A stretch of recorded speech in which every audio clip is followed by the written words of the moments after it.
कक्षा 10 विज्ञान, class 10 science का चैप्टर करेंगे 8 अनुवांशिकता। इसको बेटा इंग्लिश के अंदर कहते हैं हेरिडिटी। हेरिडिटी और अनुवांशिकता का मतलब होता है बेटा कि किस तरीके से हमारे गुण हमारे बच्चों में जाते हैं या हमारे माँ बाप के गुण हम तक आए, इसके बारे में पढ़ना। बोलते नहीं है बेटा तुम तो अपने माँ पे गए हो, तुम तो अपने पापा पे गए हो, तुम तो अपनी दादी पे गए हो, कैसे गए हो? क्योंकि उनके गुण आप तक आए हैं। तो बेटा इसी चीज के बारे में पढ़ने वाले चैप्टर का नाम अनुवांशिकता या हेरिडिटी है। वेरिएशन क्या होता है बेटा? वेरिएशन क्या होता है मतलब किस प्रकार से अनुवांशिकता के अंदर अलग अलग प्रकार के गुणधर्म आ जाते हैं। कैसे आते हैं बेटा? वेरिएशन दो तरीके से आ सकती है। पहला तो बेटा हमने जो माँ बाप से प्राप्त किया, लेकिन कुछ चीजें ऐसी हैं जो हम अपने आप अंदर बदलाव ले आते हैं। एक होता है इनहेरिट, मतलब जो माँ बाप से लिया अनुवांशिक, और दूसरा है बेटा एक्वायर्ड। क्या? एक्वायर्ड मतलब प्राप्त की हुई। जैसे कि माँ बाप ने हमको पैदा किया, लेकिन जिम जाके हमने बॉडी बना ली। बॉडी तो हमने कैसे बनाई? खुद बनाई। माँ बाप ने हमें पैदा किया, नॉर्मल पैदा हुए, फिर हमने बाली कान में छिदवा ली। लेकिन बेटा कुछ चीजें ऐसी हैं जो माँ बाप से बनी और वो कभी बदल नहीं सकती। जैसे आपकी हाइट ये बदल सकती है, आपकी नाक की शेप बदल सकती है, प्लास्टिक सर्जरी से बदल सकती है, लेकिन ऐसे नहीं बदल सकती नॉर्मली। ठीक है, आपके कान की शेप बदल सकती है? नहीं बदल सकती। तो ये चीजें अनुवांशिक। और हेरिडिटी मतलब जो चेंज हम अपने अंदर खुद ले आते हैं वो होता है। ठीक है, अच्छा भाई वेरिएशन की जरूरत क्यों है? इन अलग अलग गुणों की जरूरत क्यों है? जरूरत इसलिए है बेटा ताकि हम इस धरती पर जीवित रह सकें। क्यों? क्या जिनके अंदर ये सारी चीजें नहीं होती वो जीवित नहीं रह सकते? नहीं, क्योंकि वो बेटा ज्यादा लंबे समय तक जीवित नहीं रह सकते। अगर हमारे अंदर चेंजेस नहीं आएंगे, हमारे अंदर वेरिएशन नहीं आएगी, विविधता नहीं आएगी, तो इस धरती पे हम ज्यादा लंबा सर्वाइव नहीं कर पाएंगे। ये हम बेटा चेंज होते हुए एनवायरनमेंट के साथ चेंज नहीं हो पाएंगे। डायनासोर जो थे इस धरती पे बढ़ते हुए कार्बन डाइऑक्साइड और घटती हुई ऑक्सीजन की मात्रा में सर्वाइव नहीं कर पाए, इसलिए मर गए, विलुप्त हो गए। और बेटा कई जीव जंतु इसी प्रकार से विलुप्त हो गए। ठीक, और हम भी ऐसे ही विलुप्त हो जाएंगे, मतलब एक्सटिंक्ट हो जाएंगे अगर हम चेंज नहीं होंगे। मानो आप कहते हो कि जी मैं तो एक बनियान में जीवन काटूंगा, लेकिन अब आ गई सर्दी बहुत तेज, तो आप क्या उस एक बनियान में जीवन काट पाओगे? मुश्किल हो जाएगी, बीमार हो सकते हो। तो चेंजेस करोगे ना अपने अंदर कुछ ना कुछ। इसी तरीके से बेटा ये तो शरीर की तो फिजिकल चेंज है, लेकिन हमारा शरीर भी कुछ चेंजेस करता है। जैसे कि हम शुरुआत में अब देखते हैं तो हम जिन पूर्वजों से अब यहाँ पर आए उनके शरीर पे पूरे पे बाल हुआ करते थे। ठीक, क्योंकि वो वस्त्र वगैरह ज्यादा नहीं पहनते थे, उस तरह का एनवायरमेंट था, तो ज्यादा बाल हुआ करते थे। लेकिन आज के एनवायरमेंट में बाल कहाँ है? नहीं है, और होते भी तोड़वा देते हैं हम, क्योंकि उसकी जरूरत नहीं। ठीक है बेटा, अच्छा अगली चीज देखो, ये जो एक गुण एक गुण जो होता है वो दूसरे तक जाता कैसे है बेटा? वो जाता है हमारी कोशिका से, हमारी सेल से। हमारी सेल के अंदर न्यूक्लियस में एक चीज होती है जिससे हमारी इंफॉर्मेशन आगे पहुंचती है, उसका नाम है डीएनए। क्या नाम है? डीएनए। डीएनए का काम क्या होता है? डीएनए के अंदर हमारी कंप्लीट जानकारी होती है। क्या होती है? कंप्लीट जानकारी होती है। हमारी आंखों का रंग, हमारे बालों का रंग, हमारी हाइट, हमारा खुद का रंग, हम मेल है कि फीमेल है, हमारी क्या उम्र रही है, सारी जानकारी, और मेरे पीछे के माँ बाप की जानकारी, उनके माँ बाप तक की जानकारी मेरे डीएनए के अंदर मौजूद है और आने वाली जनरेशन में भी पहुंचेगी। ठीक, तो एक तरफ से मेरा डीएनए और एक तरफ से या आपका डीएनए या अगली तरफ से फीमेल का डीएनए, जब दोनों का डीएनए मिलता है तो दोनों की इंफॉर्मेशन आपस में साझा होती है और एक नया प्रकार का जीव तैयार होता है जिसमें माँ बाप के दोनों के गुण कुछ कुछ होते हैं। समझ में आ गया? डीएनए की फुल फॉर्म होती है बेटा डीऑक्सीराइबोन्यूक्लिक एसिड। क्या? Deoxyribonucleic acid. सेल वाले चैप्टर में एक चीज और पढ़ी थी, एक होता है आरएनए। क्या? आरएनए। वो क्या होता है? Ribonucleic acid. इन आरएनए और डीएनए का अंतर क्या होता है? डीएनए ज्यादा स्टेबल होता है। क्या? ज्यादा स्टेबल होता है क्योंकि इसके अंदर ऑक्सीजन नहीं होती, ऑक्सीजन बहुत रिएक्टिव होती है तो वो हट जाती है, इसलिए क्या है? डीऑक्सी, मतलब ऑक्सीजन नहीं है। दूसरा क्या है? Ribonucleic acid, presence of oxygen, very reactive, मतलब स्टेबल नहीं है, अच्छा जेनेटिक मटेरियल नहीं है। दूसरी चीज, अगली चीज होती है बेटा क्रोमोसोम। क्या? क्रोमोसोम। ये क्रोमोसोम क्या होता है बेटा? डीएनए जब डीएनए तार की तरह होता है। कैसा होता है? तार की तरह, धागे की तरह होता है। जब बेटा उस इतनी सारी इंफॉर्मेशन है, उस सारी इंफॉर्मेशन को बेटा जब इकट्ठा कर देते, क्या कर देते हैं? इकट्ठा कर, तो वो बेटा बन जाता है क्रोमोसोम। क्या बन जाता है? क्रोमोसोम। बात समझ में आ गई? ठीक है, अगली चीज है जीन। क्या है? क्या? जीन। बेटा जीन होता है जिसके अंदर हमारे किसी स्पेशल गुण धर्म के, किसी स्पेशल कैरेक्टर के बारे में होता है। जैसे कि हमारे आंखों का रंग किसी एक जीन में होता है, हमारे बालों का रंग किसी एक जीन में होता है, हमारी हाइट किसी एक जीन में होती है, हमारी स्किन का कलर किसी एक जीन में होता है। तो जीन क्या है? जिनके अंदर हमारे कैरेक्टर्स की इंफॉर्मेशन होती है किसी सिंगल की, किसकी? सिंगल की। तो ऐसे तो बेटा हमारे अंदर बहुत अलग अलग तरह के गुण हैं, तो बहुत सारे जीन होंगे। सही बात है बेटा, बहुत सारे जीन हैं। अब होते हैं एलील। क्या? एलील। ये एलील क्या चीज है भाई? ठीक है, जीन के अंदर गुण है। मानो जीन के अंदर है हाइट का गुण। किसका है? हाइट का गुण। अब बेटा हाइट तो दो प्रकार की होती है, एक लंबी और एक छोटी। क्या हो गई? एक लंबी और एक छोटी। तो बेटा जीन की जो कैरेक्टर है, जो गुणधर्म है, उस कैरेक्टर की जो वेरिएशन है, क्या है? दो ही तो है ऐसे गुण है। लंबाई तो उसकी वेरिएशन क्या हो गई? छोटा और लंबा, ड्वार्फ एंड टॉल, यही तो हुई। तो बेटा इस वेरिएशन को ही बोलते हैं एलील। क्या बोलते हैं? एलील बोलते हैं। ठीक है, अगली चीज, एक होता है डोमिनेंट और एक होता है रिसेसिव। एक होता है डोमिनेंट और एक होता है बेटा रिसेसिव। डोमिनेंट का मतलब क्या है? डोमिनेंट का मतलब है बेटा ताकतवर। क्या? ताकतवर। ठीक, तो बेटा इन जो गुणों के मैंने तुमको एक गुण के दो कैरेक्टर, एक कैरेक्टर के दो रूप बताए। उन दोनों रूपों में बेटा एक रूप क्या होता है? ताकतवर, और क्या होता है? कमजोर। क्या होता है? एक ताकतवर, एक तो मान लो जब एक माँ और बाप आपस में मिलते हैं, अगर बाप टॉल है और मम्मी क्या है? छोटी शॉर्ट है, तो जब दोनों मिलेंगे तो प्रोबेबिलिटी ये है कि बच्चा लंबा होगा। क्यों? क्योंकि हाइट का जो गुणधर्म है, छोटा और बड़ा, इसमें जो बड़ा होता है, बड़ा क्या है? बड़ा जो एलील है वो हमेशा छोटे वाले को क्या कर देगा? दबा देगा और अपने आप को आगे ले आएगा। तो बेटा जो कैरेक्टर अपने आप को आगे ले आता है, छोटे को दबा देता है, उसे क्या बोलते हैं? उसे बोलते हैं डोमिनेंट। क्या बोलते हैं? डोमिनेंट। और दूसरा जो दब जाए, जो कमजोर हो, उसे बोलेंगे रिसेसिव। क्या बोलेंगे? रिसेसिव। बात समझ में आ गई? ठीक है बेटा, इन सब चीजों के बारे में बताने वाला कौन था? इन सब चीजों के बारे में बताने वाला सबसे पहला इंसान था ग्रेगर जॉर्ज मेंडल। क्या? मेंडल। मेंडल कौन थे? मेंडल एक पादरी थे जिन्होंने बेटा इन सब चीजों, और काफी पढ़े लिखे भी थे, उन्होंने इन सब चीजों पे बेटा एक्सपेरिमेंट किया और उन्होंने ये सारी चीजें निकाली। जिस पौधे पे उन्होंने ये एक्सपेरिमेंट किया, एक पौधे पे किया, उसका नाम था पी का पौधा। पी मतलब पनीर। मटर पनीर ऐसे याद करना, मतलब मटर। क्या? मटर पनीर से याद आएगा मटर का पौधा। क्या? मटर का पौधा। हिंदी और इंग्लिश में क्या कहते हैं? Pea plant. क्या? Pea plant. बेटा इसी प्लांट को इंग्लिश में साइंटिफिक जो टर्म होती है उसको क्या बोलते हैं? पाइसम सटाइबम। और हिंदी में भी बेटा पाइसम सटाइबम। साइंटिफिक जो टर्म होती है वो हिंदी और इंग्लिश दोनों में बराबर होती है। क्या नाम है? पाइसम सटाइबम। भाई इन्होंने क्यों चुना इस पेड़ को ही? क्यों चुना? किसी और पे वो कर लेते, किसी और पे कर लेते एक्सपेरिमेंट। तो बेटा इस प्लांट को इसलिए चुना क्योंकि इसकी अगली जनरेशन देखना आसान है। मान लो ये इन्होंने एक्सपेरिमेंट इंसान पे कर लिया होता कि एक लंबे और एक छोटे इंसान की क्रॉस कराता हूँ, देखता हूँ बच्चे कैसे होंगे। तो बेटा क्रॉस करा के बच्चे पैदा होने में कितना टाइम लगा? बेटा मार्कर गिर गया, मार्कर निकालना जरा। तो एक क्रॉस करा के बच्चे पैदा करने में टाइम लगा 9 महीने। अब वो बच्चा बड़े होके लंबा होगा कि छोटा होगा, इसको देखने के 17, 18, 20 साल लग गए। इतने में तो मेंडल मर जाता। क्या होता है? इतने में तो जिंदगी गुजर जाती। तो उनको कोई ऐसी चीज चाहिए थी, ऐसा ऑर्गेनिज्म चाहिए था, ऐसा प्लांट ढूंढ रहे थे, तो ऐसा प्लांट चाहिए था जो बेटा कुछ ही महीनों में अपनी पूरी लाइफ की साइकिल को कंप्लीट कर देता, उसकी जिंदगी शॉर्ट में पता चल जाए, तो उसके बच्चे, उसके आने वाली जनरेशन देख ली जाए कि छोटे हो रहे हैं कि बड़े हो रहे हैं। तो उन्होंने इसलिए बेटा पी प्लांट को चुना क्योंकि इसकी लाइफ क्या है? बहुत शॉर्ट है, छोटी सी जिंदगी है। क्या है? छोटी सी जिंदगी है। ठीक है, इसके अंदर कितने कैरेक्टर होते हैं, कितने पेयर होते हैं? बेटा 7 तरह के कैरेक्टर होते हैं। मटर के प्लांट में कितने होते हैं? 7 तरह के। कि छोटा है, बड़ा है, क्या है? छोटा है कि बड़ा है, टॉल है कि ड्वार्फ है। फिर इसके मटर जो इसके अंदर आई, जो मटर इसमें लगती है, उसके पॉड का रंग कैसा है, उस पॉड का शेप कैसा है, उसके अंदर आने वाले मटर के दाने का शेप कैसा है, रंग कैसा है। ठीक है बेटा।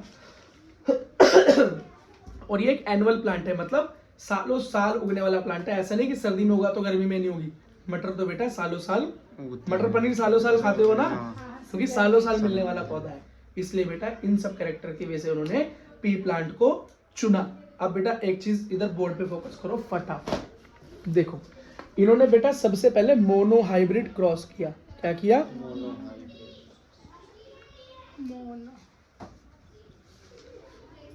मोनोहाइब्रिड का मतलब होता है एकल गुण, एकल गुण मतलब जिसके अंदर सिर्फ एक कैरेक्टर लिया जाए, खाली एक सिंगल कैरेक्टर ही लिया जाए।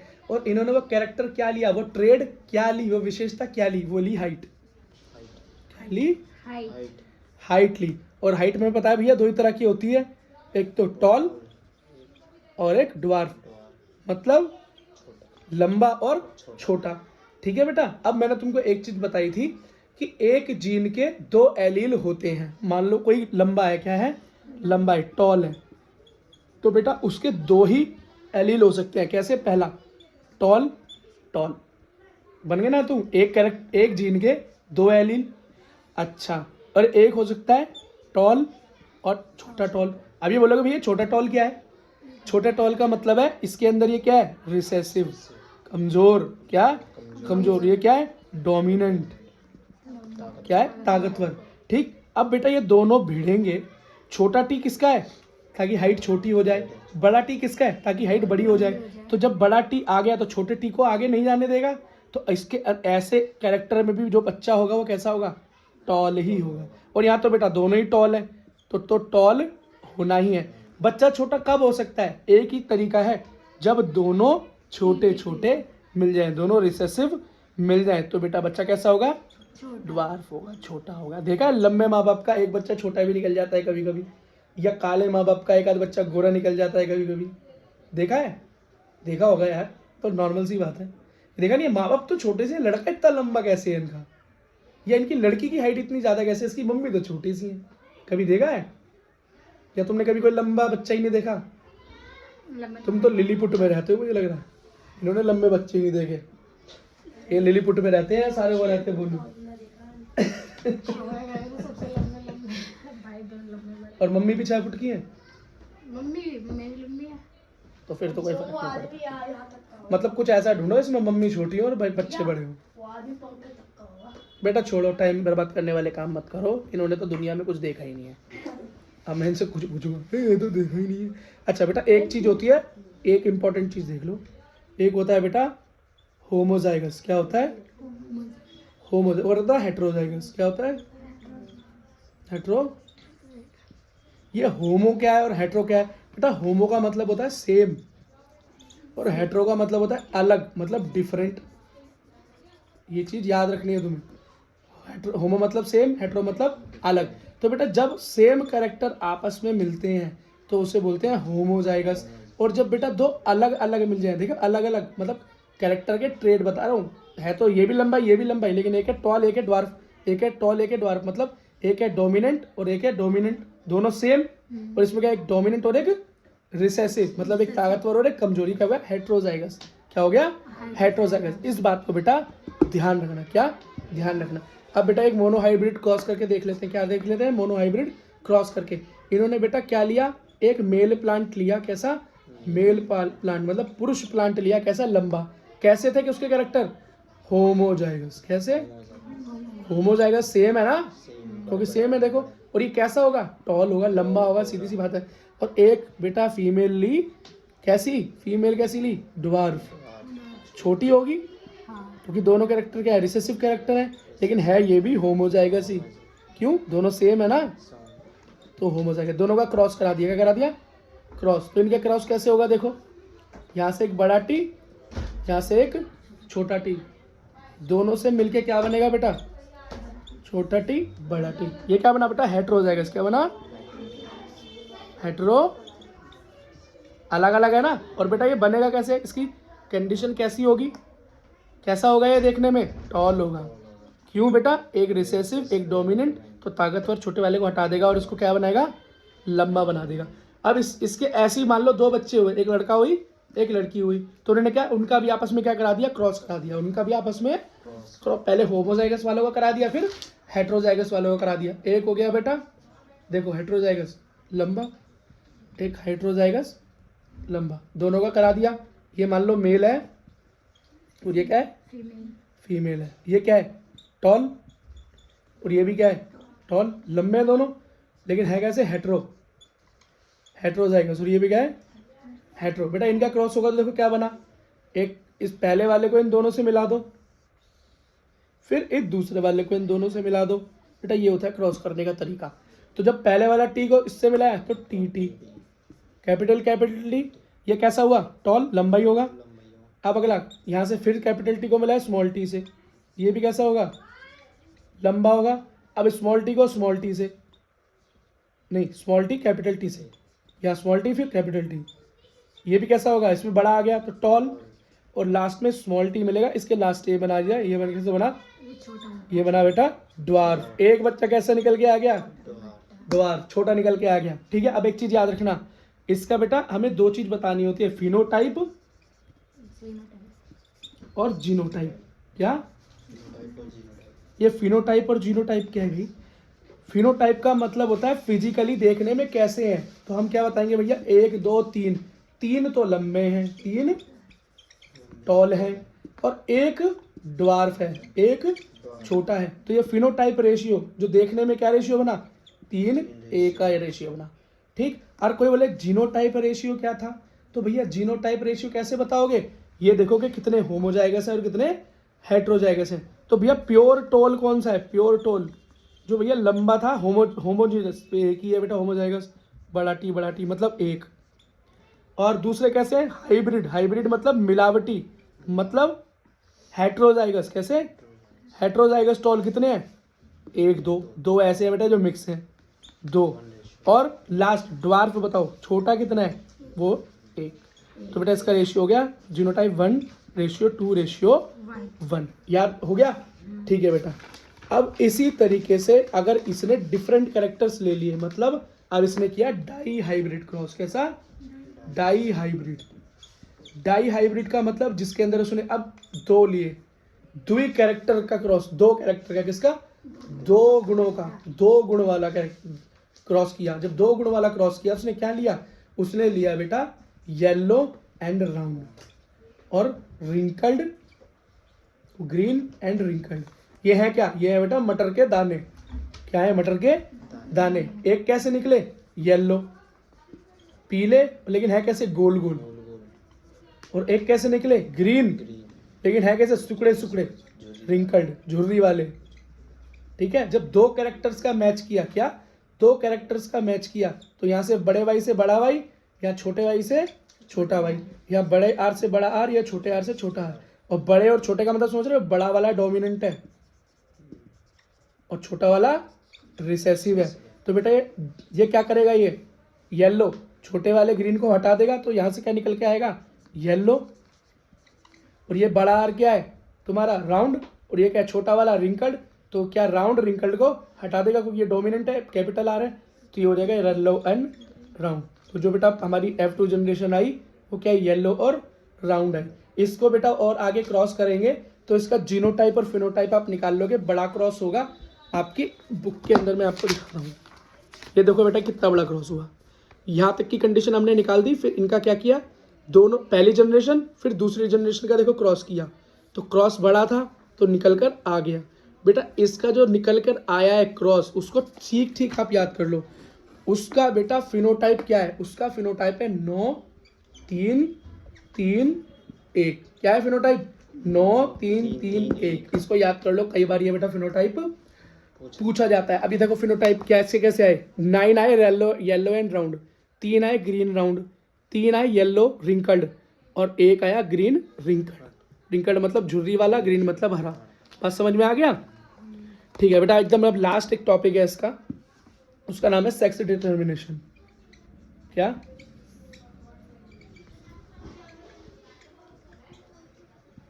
इसका मतलब है बेटा लिंग निर्धारण। मतलब कैसे लड़का और लड़की में बेटा, इंसानों में ह्यूमंस में पता चलता है कि लड़का होगा या लड़की होगी। तो बेटा लड़की को या लड़के को डिसाइड करने वाले जीन का नाम होता है XX या XY। बेटा XX जहाँ पर ये गुणधर्म मिलते हैं इसको बोलते हैं फीमेल, ऊपर लिख देता हूँ, मतलब स्त्री। XX क्या होती है, स्त्री, और XY क्या होता है, पुरुष या मेल। अब ये बेटा आपस में क्रॉस करते हैं तो देखते हैं क्या होता है। ये देखो पहले वाले का इन दोनों से, फिर दूसरे वाले का इन दोनों से। पहला हुआ X और Y, दूसरा क्या हुआ X और वाई। अगला क्या हुआ, एक्स और एक्स। अगला क्या हुआ, एक्स और वाई। जहाँ एक्स वाई मिले वहाँ क्या बोला, मेल मेल, और जहाँ एक्स एक्स वहाँ फीमेल मेल। ठीक है बेटा, तो इससे मुझे एक बात पता चला, ये देखो बेटा फीमेल तो दोनों कंडीशन में जो अपने एलील दे रही है एक्स ही दे रही है, हर बार क्या देती है, लेकिन लड़का क्या देता है, एक बार एक्स देता है और एक बार ही वाई देता है। इसका क्या मतलब हुआ कि लड़की की बेटा कोई भी इसके अंदर गलती नहीं है कि लड़का हो रहा है कि लड़की, क्यों, वो तो बेटा जो भी दे रही है हर बार एक्स दे रही है। लड़का अगर एक्स दे दे तो लड़की हो जाती है, लड़का अगर वाई दे दे तो लड़का हो जाता है। इसमें बेटा लड़की की कोई गलती नहीं होती। ठीक है, तो इस बात को याद रखना। ठीक है बेटा, इसी के साथ ये चैप्टर खत्म।